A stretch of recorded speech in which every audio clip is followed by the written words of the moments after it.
Sa portang isang pag-iingal, baka makakulitan na ito. Palima ang kayatan kayo. Di man ang nawag, ibalita, buwag ito yung mga bata o ibuatundan, salsalan, kung gano'n, makina. Yakan yung baboy, yung nalagyan ng isip lang. Muligan kayo, kayo siya sa libro. Rodriguez. Ibalik ilahan siya nagkagawa, ilahan daan yung ilahan daan siya tumayo kagpanaw, pati ka ba? Palaging na, ibalik mo ito ng talini, imali niya bata kaya ipapalikuan din sige mo ito din mo pananalsal.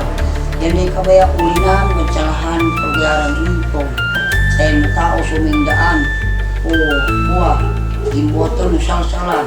Joss and I had long envisioned a meaningful and adventurous getaway, and what better setting than my home province of Bukidnon, the land of my birth. After months of meticulous planning, we finally embarked on a 4-day time-on-feet adventure, a journey blending physical endurance, natural immersion, and cultural discovery. For me, this trip was more than just an adventure. It was an opportunity to share the vibrant Talaandi culture of my hometown, Lantapan, Bukidnon, with Josh. It is an effective approach to building endurance, fostering a deeper connection with your surroundings, and appreciating every step of the journey. This idea fit perfectly with our vision of our 4-day, 4-part exploration of Bukidnon, one that allowed us to experience the province's awe-inspiring natural beauty while delving into its rich cultural heritage. Our adventure required months of preparation. We carefully mapped out routes, studied the logistics of each day's activity, and even explored the history of the places we planned to visit. The effort we put into this preparation only heightened our anticipation. What awaited us was a unique blend of trail runs, road runs, and recovery walks, each designed to showcase a distinct aspect of Bukidnon.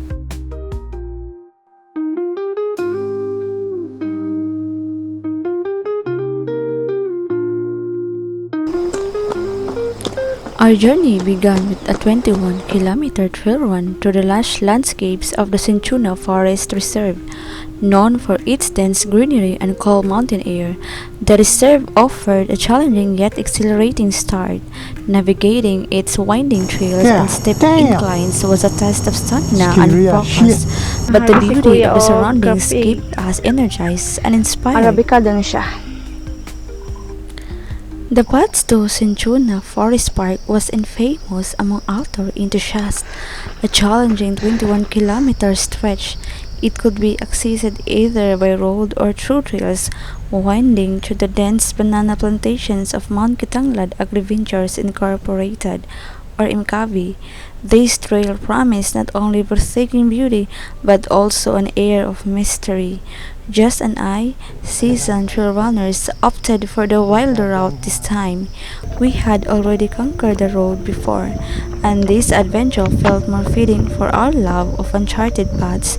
However, our usual guide and friend Ploy, an avid local runner with unparalleled knowledge of the terrain, wasn't available to join us. It would be just the two of us, braving the trails alone. Kini mo Cinchona Forest Park. Yung kaya kapag yung agyanan. Pwede road. Pwede po trail. So kaya mga trail enthusiast lang ta. Ito sa trail magi.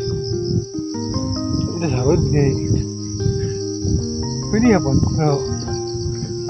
Trail enthusiast man. So trail ta. Ito sa pita. MCAVI was no ordinary plantation, spanning 650 hectares in Barangay Alanib, Lantapan, Bukidnon. It was renowned for producing some of the sweetest banana in the country. While championing sustainable farming practices, my grandfather, a landowner of part of the plantation, often spoke proudly of this harmonious blend of nature and industry. This promise of fresh food was an added perk as Jess and I laced up our trail running shoes, New Balance Heroes V7, and adjusted our water flasks for the journey ahead. The trail greeted us with Bukidnon's signature morning chill. The air was crisp and invigorating, filling our lungs with freshness. May nakatsada sa trail kay awaaw kayo. Awaaw dahil hingaw kayo. Yung mga lunggan kay mga bird. Mga bird calls, mga birdie. We navigated the narrow muddy trail that cut through a farm tree of the plantation. Despite being a path used by locals, the trail maintained a raw, untamed charm. Deep tire marks and scattered leaves hinted at tractors and trucks ferrying the plantation's harvest. Yet, the stillness of the early morning clocked the landscape primordial quiet. Samikaan. Tuman. Ano ang saman? Pilit. Muna siyang gwapo nga kwan. Energy bar. Suman. Gawa ni Aling Susing Suman. Biodegradable bagay ang sulanan. The silence was unnerving. There were no rustling animals, no distant calls of birds, just the sound of our shoes squelching in the mud. It felt as if the forest itself was holding its breath. Josh and I exchanged knowing glances but didn't voice our unease. It was unspoken pact to press on without letting fear creep in. Deeper into farm tree, the trail split into multiple paths, each crisscrossed with the tar tracks. Fortunately, we had preloaded a GPX route into our navigation app. Josh expertly consulted the map, signaling the correct direction. We passed by the plantation workers and locals who greeted us with polite but curious glances. Their subdued responses hinted at the rarity of outsiders venturing into these trails for leisure. We traversed through cornfields and sugarcane patches, cruising a bubbling creek that we marked as a reliable water source for later. Last na mga nidiri. Last year. Itong time nga heavy duty pa kayo. Heavy duty pa kayo yung yours truly.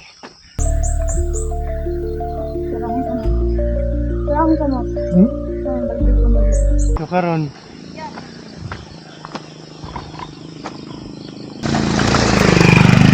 sabi rider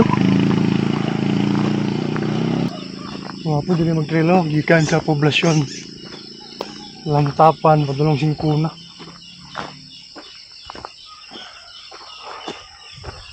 Wapo.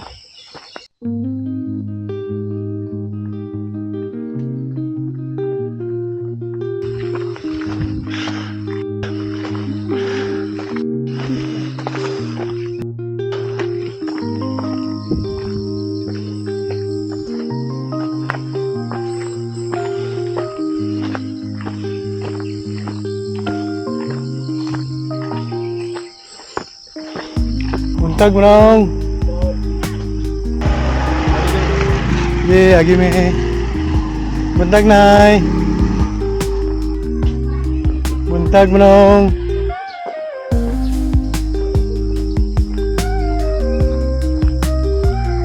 Ang sayuti ba yung kalabasa? Ano tawag niya? Kalayuti.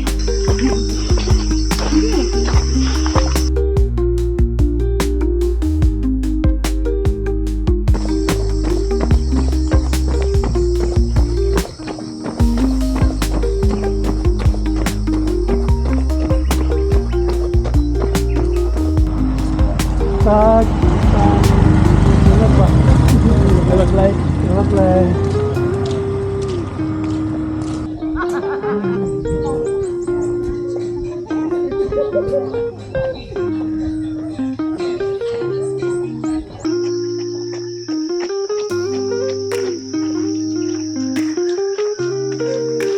As we approached the Cinchona Forest Park, awe replaced our weariness.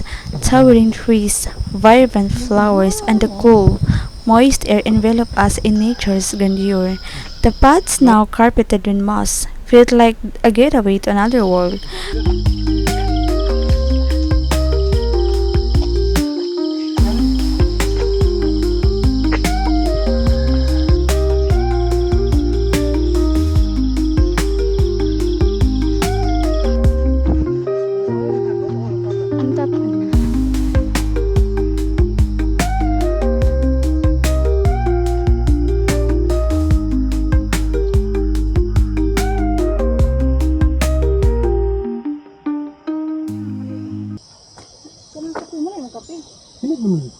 After paying the modest entrance fee of 150 pesos, we officially entered the park.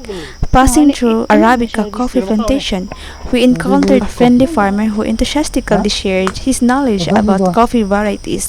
We learned that Joe's favorite coffee, Arabica, came in two main varieties, red bourbon and yellow bourbon. This small revelation added a delightful layer to our adventure. Nay yani red bourbon nga kini pod muni yellow bourbon no. Muni yellow bourbon. Kato siya muy red bourbon. Kini yaman ni kang black ko ni booking na siya sa kan. Kay apil man kunti sa unang tuig sa Manila. Di kuan naman ni booking na siya 750 ang kilo. Ala kamo to iro sa nang tag asiro.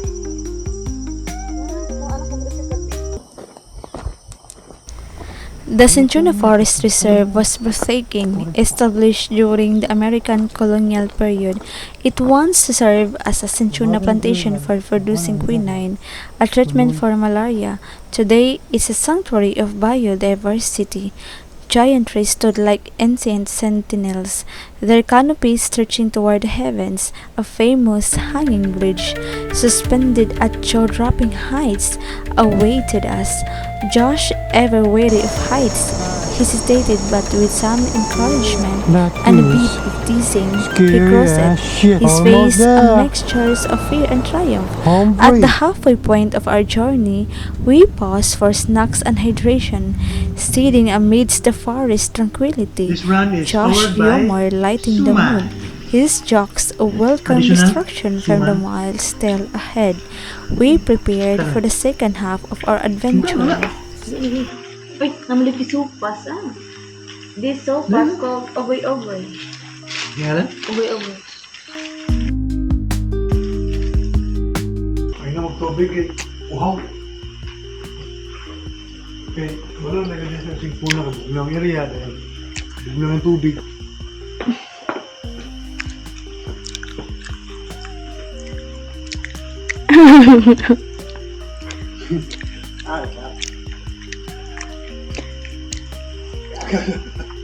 Lagba.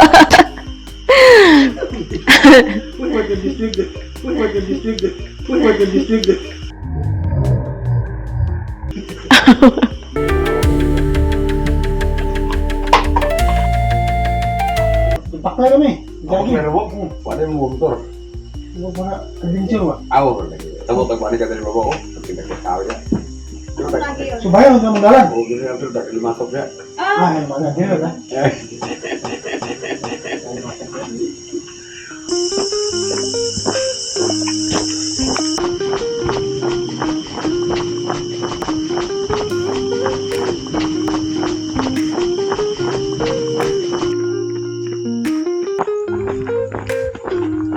Kaya mo ng tubig oh.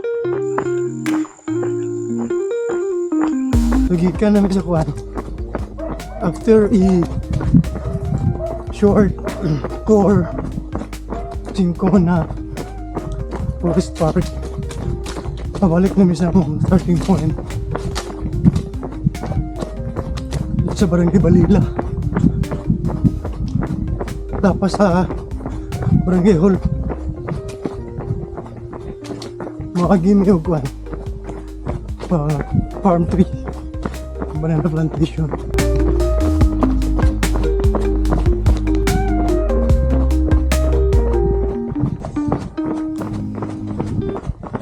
Descending the trail was easier but no less thrilling. The downhill momentum made running effortless, but stray dogs guarding roadside houses added a new challenge. A few barked and gave chase, forcing us to slow down and tread cautiously. Ito. Ganin na may buntag. May buntag. Dali na. Cinchona. Cinchona. Ito sa katahanging bridge ba? Dapat. Oh, lantapan. Mana Binay? Diamond Fit Series. Ang showcase ang mga best running spot. We pass by more plantation workers and locals, their curious gazes turning into cheers as they learn we'd reached the Cinchona forest reserve on foot. An elderly couple sitting outside their modest home applauded our effort, marveling at our determination. Interconnected ang mga farm diri.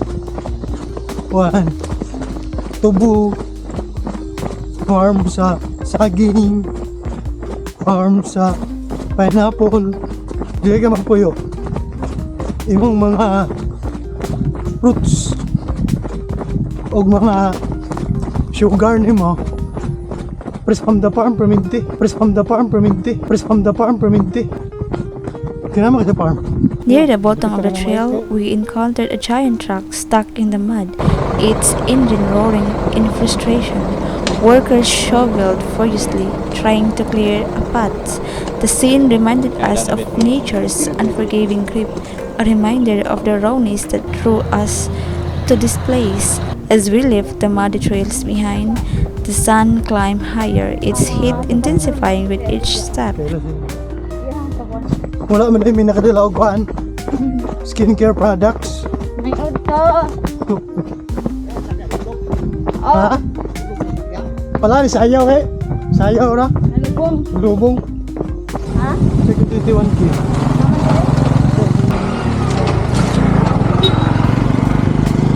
Ito na. Elementary bitong. Motorcycles and tricycles buzzed past us, signaling the transition back to civilization. Tired but fulfilled, we reflected on our journey, the beauty, the challenges, and the sense of accomplishment that only a trail like this could offer.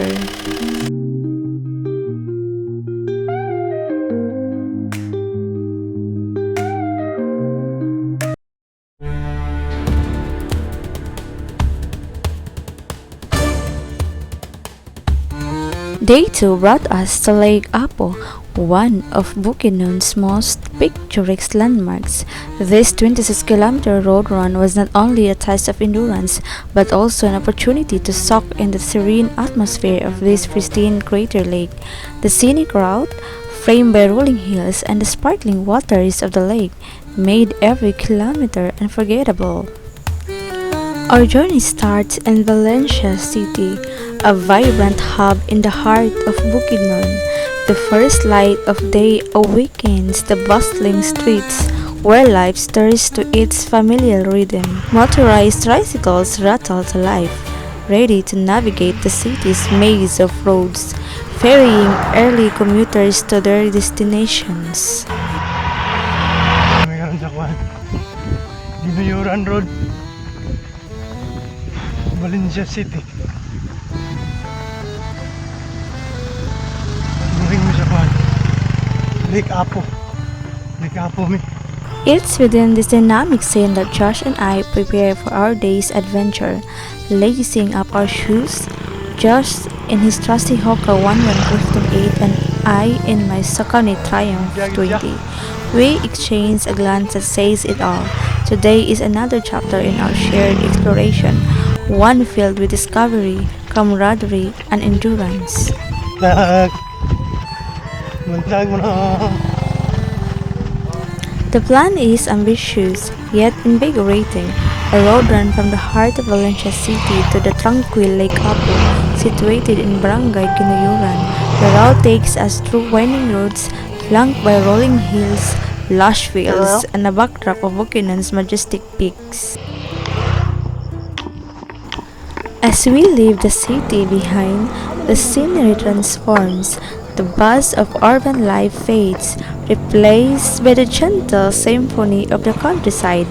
The air grows cooler, scented with wildflowers and damp earth, as the roads narrow and fields of corn, sugarcane, and banana stretch endlessly on either side.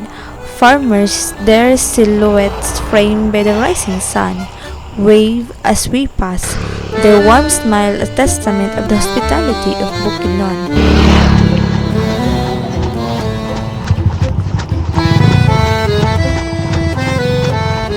Baro ra.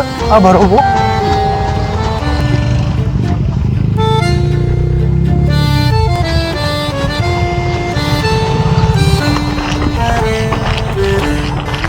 init naman. So, don't forget your skincare products.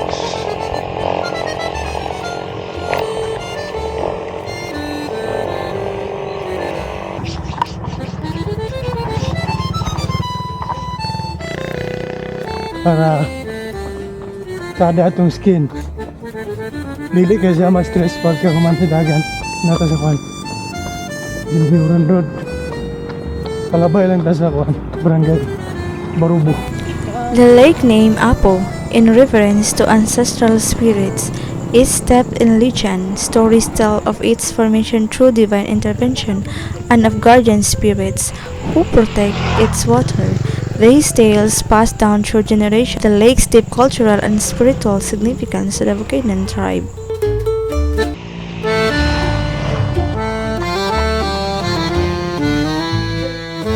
In Filipino folklore, sightings of mysterious lights or orbs, often referred to as San Telmo or Saint Elmo's fire, are common.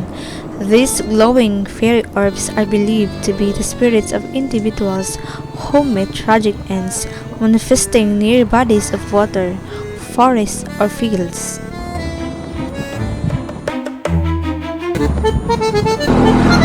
While specific tales of a white orb in Lake Apo are not well documented, it's plausible that local narratives have integrated such elements, drawing from broader Filipino mythological themes.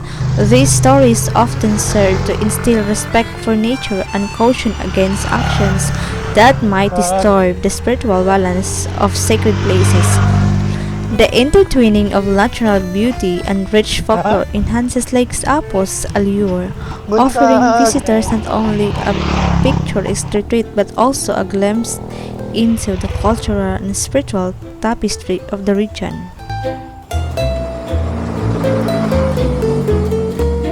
Ten kilometers into our journey, we come across a sidewalk vendors selling cassava cakes and keeping crispy cassava chips unique to the region.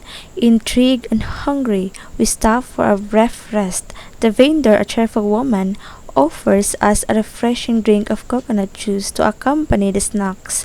The simplicity of the meal, paired with the kindness of a stranger, reminds us of the unspoken bond among travelers and locals alike.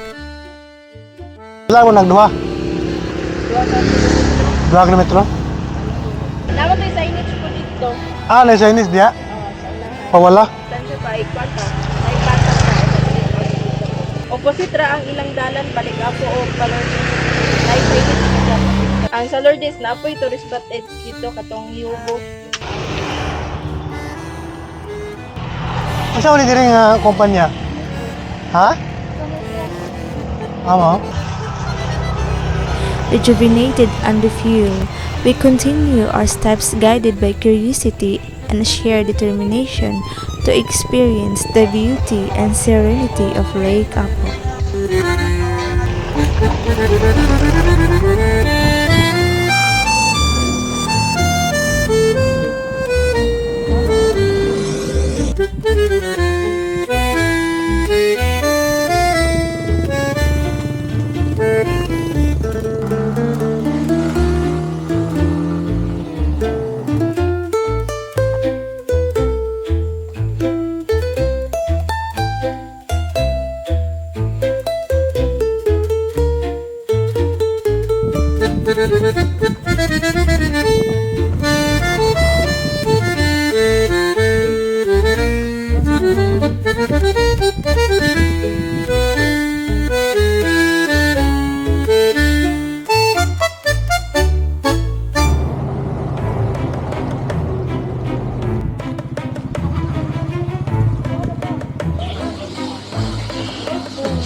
Emerald water shimmer under the midday sun, reflecting the vibrant greens of the surrounding foliage. It's a place of peace, where the rustling of leaves and gentle lapping of water create a soothing melody.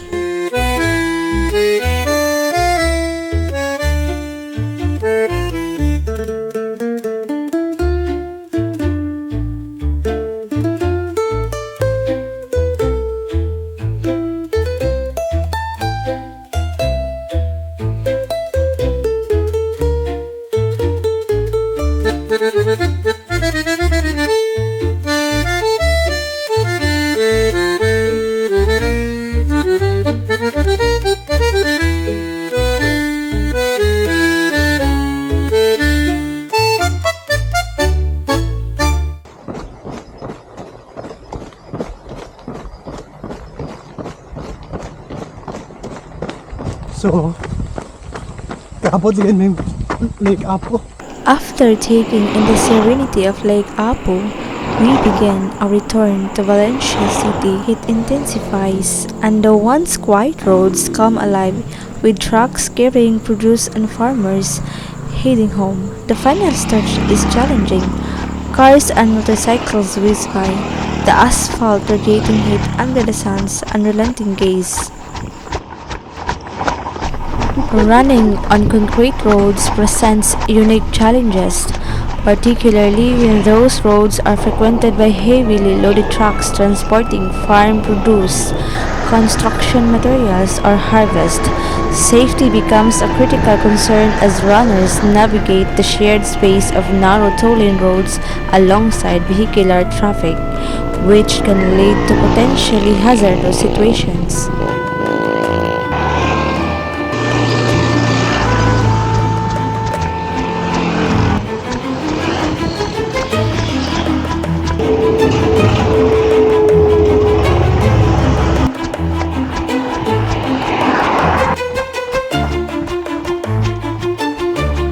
Ako babaklaya na mo. Baklay dagan. Gikan Lake Apo, nagsubay mo kayo eh. Oh, So layo mo. diri sugod. Layo mo. Pabalik na mi. Pabalik na mi. Oh, gikan mi na sa Valencia rin pasaka. Naog yun.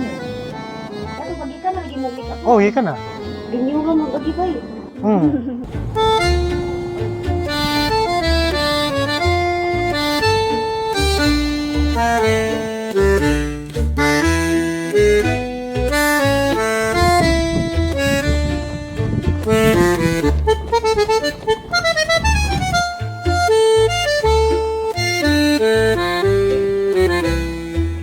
Kamot din.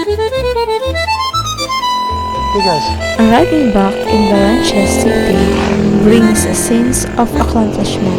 The bustling streets welcome us, their energy now familiar yet comforting. The kilometers we've covered serve as a reminder of our perseverance, while the stories we've gathered enrich our understanding of Bukidnon's vibrant culture. I reflect on the day. The road to Lake Apo was more than a physical challenge. It was a journey of connection to nature, to culture, and to ourselves. The philosophy of time and fate resonates deeply. It's not about reaching a destination, but cherishing the moments along the way. Lake Apo, with its tranquil beauty and rich heritage, stands as a testament to Bukidnon's enduring charm, a place where history, nature, and humanity converge. For Josh and me, this episode marks another unforgettable adventure, a celebration of life's simple yet profound joys.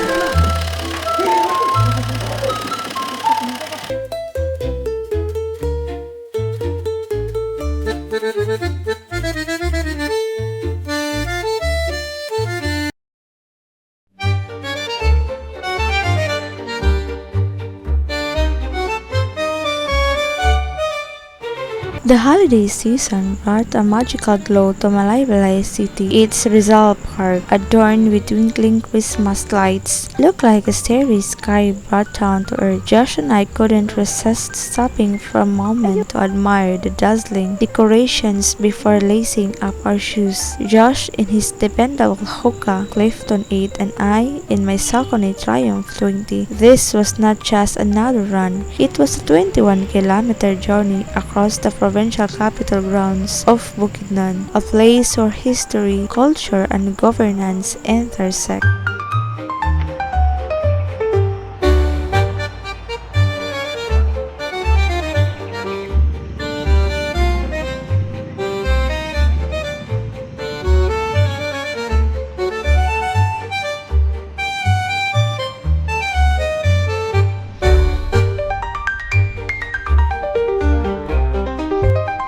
The air was brisk and invigorating as the first rays of sunlight peeked over the horizon, bathing the Capitol building in a golden glow. The grounds lined with the lush greenery were already buzzing with runners warming up. Their energy was infectious, reminding us that running here was more than a workout, it was a communion with the spirit of Bukidnon. The provincial capital of Bukidnon, standing proud in Malaybalay City, is a symbol of governance and heritage. Its stately architecture is a modern embodiment of the province's deep-rooted history. Bukidnon's name derived from the Visayan term Bukid, meaning mountain, pays homage to its rugged highlands and the indigenous tribes who have thrived there for centuries. 7 tribes form the core of Bukidnon's identity, each contributing to its cultural richness. Bukidnon tribe, masters of farming and hunting. Higaonon tribe, renowned for craftsmanship and trade. Talaandig tribe, keepers of spiritual wisdom.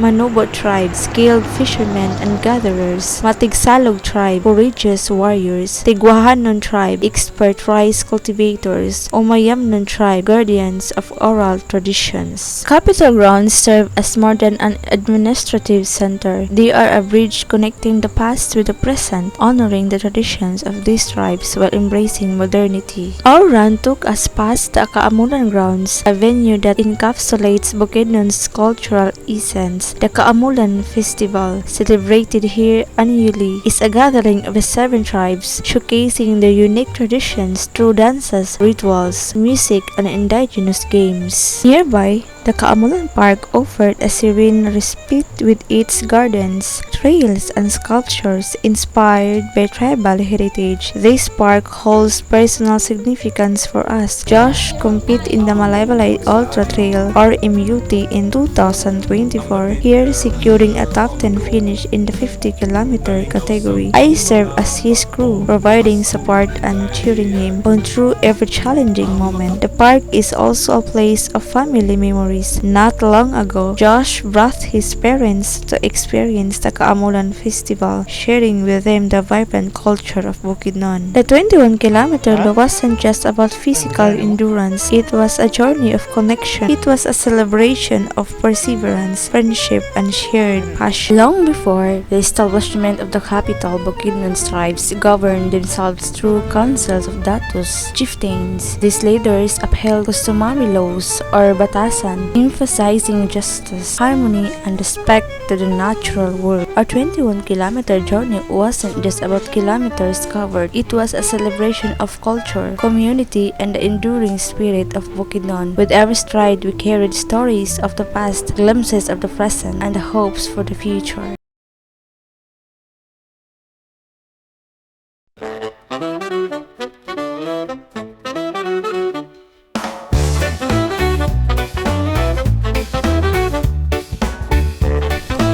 The final day of our time and fleet adventure in Bukidnon led us to the serene embrace of the Center for Ecological Development and Recreation, CEDAR, in Pasugong for just 100 pesos each. We found ourselves immersed in nature, reaching conclusion to a journey defined by exploration and discovery. CEDAR, located in Barangay Impalutao, spans an impressive 1,703 hectares with approximately 373 hectares covered by a harmonious blend of man-made and natural forest. This ecotourism heaven is not only a refuge for biodiversity but also a shining example of Bukidnon's commitment to environmental conservation and sustainable tourism. It stands as a vital ecological and cultural landmark, offering an escape into nature's grandeur. Cedar is more than just a natural sanctuary. It's a cultural tapestry interwoven with the traditions of the Talaandig, Higaonon, and Manobo tribes, the original stewards of Bukidnon's land. To these indigenous communities, the forest and the rivers are sacred, imbued with the presence of spirits and ancestors. The tribes regard the forest as spiritual realms, where connections with gods and nature spirits are forged. Before entering, rituals such as offering betel nuts or food are performed to honor the forest spirits. These practices underscore underscore their profound respect for the environment and their enduring role as its custodians. One captivating legend associated with Cedar is the story of Linabo Falls. According to folklore, Linabo was a Talandig maiden who selflessly sacrificed herself to appease the forest spirits during a dire drought. Her tears, the legend says, give birth to the cascading waters of the falls, ensuring the survival of her people. Linabo Falls remains a poignant symbol of sacrifice and renewal. Cedar's forests are also said to be guarded by Diwata, mystical beings who protect the flora and fauna. Travelers and hunters often speak of encounters with these guardians, described as ethereal figures who maintain the balance of nature. Stories warn of their wrath if the forest is disrespected, adding an air of mystery to Cedar's beauty. As we ventured deeper into Cedar, we encountered its famous waterfalls, Ananayak, Natigbasan, Gantungan, and Dila. These cascading waters originate from the Dila River and Kumotal Creek, each veiling the landscape in misty splendor. Among them, Gantungan's majestic cascade left us in awe, its power a reminder of nature's raw beauty. Remembering the old tale, we hope the falls were of Linabo as the story goes. Navigating the rickety bamboo bridges that swayed precariously over the swelling river was a thrilling challenge. Recent rains had transformed gentle streams into torrents, their brown waters rushing with relentless force. Each step across the bridges required precision, adding a pulse of excitement to our recovery walk. Beyond the bridges lay gigantic river stones, their colossal forms resembling the backdrop of a cinematic epic. Sunlight glinted off the water, creating a scene of breathtaking tranquility. The combination of heart-pounding thrills and serene vistas made our journey through Cedar unforgettable. Cedar is also the start and finish line of the Impasugong Ridge Ultra, a grueling test of endurance that Josh and I hope to conquer one day. For now, our recovery walk here was a testament to the blend of physical challenge and spiritual renewal that defines Bukidnon's essence. As we left Cedar, we carried with us not only memories of its natural wonders, but also a deeper appreciation for the rich heritage and untamed beauty of Bukidnon. This final chapter of our time on Faith adventure was more than a recovery walk. It was a celebration of resilience, connection, and the enduring spirit of this remarkable land.